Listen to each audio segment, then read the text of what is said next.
안녕하세요. 고민하는 정우입니다.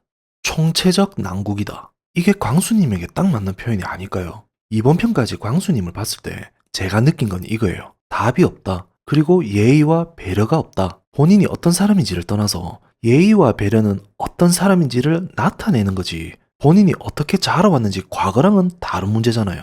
지금 광수님이 본인도 영숙님 좋아서 선택해놓고 영철님이 나타나니까 영철님에게 양보하는 게 예의고 배려야? 그리고 영숙님도 뻔한 눈치가 있으니까 일부러 질문을 계속 해줬잖아. 광수님은 힘들 때 표출을 어떻게 하냐? 광수님은 혼자서 그러면 힘들지 않냐? 이게 그냥 하는 질문이야? 광수님 배려해서 그리고 이런 자리라서 예의라서 질문을 해주는 거잖아. 거기에 대해서 광수님 뭐라고 했어요? 질문마다 회피하거나 아니면 영철님이랑 두 분 얘기 많이 하세요. 이렇게 반응을 해주고 있잖아. 진짜 이런 말 하면 심할 수도 있지만 정말 못 배웠다고 말하고 싶어요. 무슨 사춘기 아들이야? 곧 40을 바라보는 나이인데 저건 아니잖아. 시작할 때 제작진들이 뭐라고 했죠? 이렇게 착한 사람 처음 본다고? 이건 착하고 많이 하는 게 아니잖아. 진짜 3살 먹은 애도 저렇게는 안 해요. 저건 배려도 아니고 조연도 아니고 그냥 배려가 뭔지 예의가 뭔지를 못 배운 거잖아. 볼수록 느끼는 거지만 이번아 남자랑 여자랑 솔직히 차이가 너무 나요. 사람들을 급으로 나누면 안 되는 건 맞지만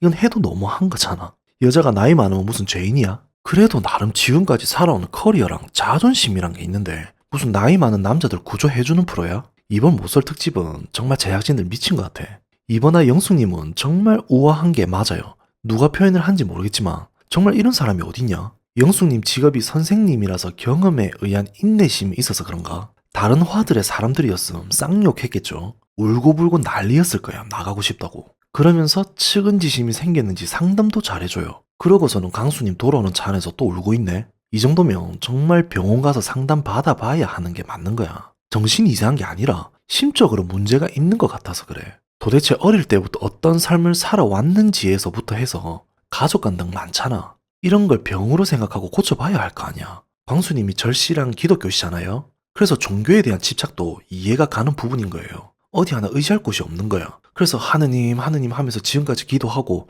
의지하면서 살아온 거지. 그리고 제가 느끼기로는 진정한 사랑이라고 할까? 이런 사랑도 한 번도 못 받아보고 자란 것 같아. 어릴 때 최소한의 가족에 대한 사랑 이런 거 있잖아요. 그러니까 본인도 주는 방법을 모르는 거지.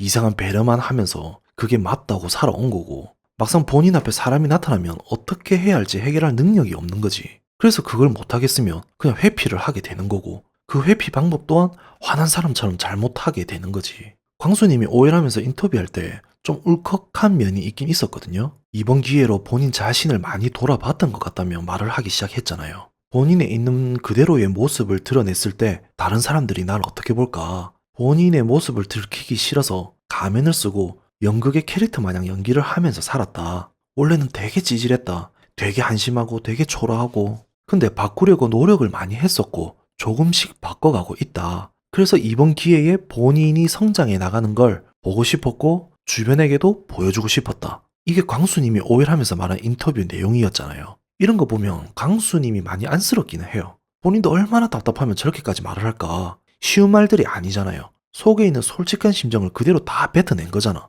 저 정도로 말을 했으면 보는 우리도 뭔가 와닿는 게 있어야 하는데 이상하게 그런 감정이 안 생겨. 우리도 그렇잖아요. 측은지심이 생기던가 광수님 다시 봤다 그래서 그랬구나 하면서 뭔가 마음의 변화가 생겨줘야 하는데 그런 게 안 생겨. 그래서 생각해보면 이런 게 있잖아. 사람이 우울하거나 힘들어도 적당히 우울하고 힘들어해야 주변에서 손을 내밀어 줄 수 있거든. 예를 들어서 사람이 우물에 빠졌어. 구하려고 막 달려갔는데 너무 깊이 빠져서 엄두가 안 나는 거야. 어느 정도 보여야 이 사람을 구할 수 있는 게 보이잖아. 우리 주변에서도 그런 거 있잖아요. 쉬운 예로 내 친구가 회사에서 잘렸어. 한 놈은 아씨 회사 잘렸다. 회사 못 갔다. 이렇게 말을 하면 그래 오늘 한잔하자 하면서 위로가 되잖아.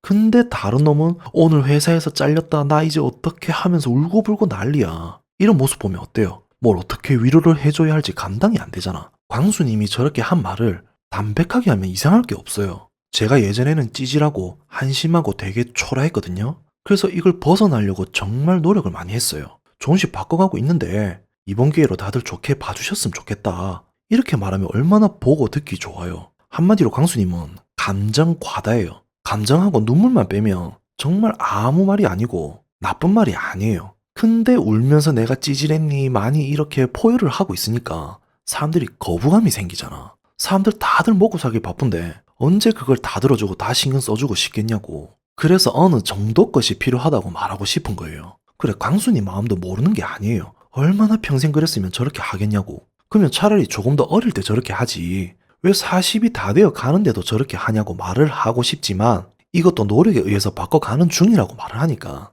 더 이상 말을 못 하겠는데, 제가 봤을 때는 광수님 방법이 잘못된 것 같아요. 광수님이 못 빠져나오는 이유는 딱 두 가지예요. 첫 번째, 본인이 노력을 많이 했다고 하는데 솔직히 무슨 노력인지 모르겠지만 방법이 틀린 거예요. 어떻게 변화를 해야 하는지 방법을 모르는 것 같아요. 두 번째, 본인이 노력한다고 말을 했지만 솔직히 본인 스스로 물어봐요. 누군가 본인을 꺼내주기를 바라고 있는 거잖아. 그래서 영숙님이 본인을 꺼내줬으면 하는 마음을 기대한 거잖아. 첫 번째와 두 번째가 다 맞을 수도 있겠지만 솔직히 저는 두 번째 가능성이 더 큰 것 같아요. 이렇게까지 된 이유가 아마도 의지형으로 누군가를 기다린 이유 때문에 더 큰 발전을 못했던 것 같아요. 왜냐?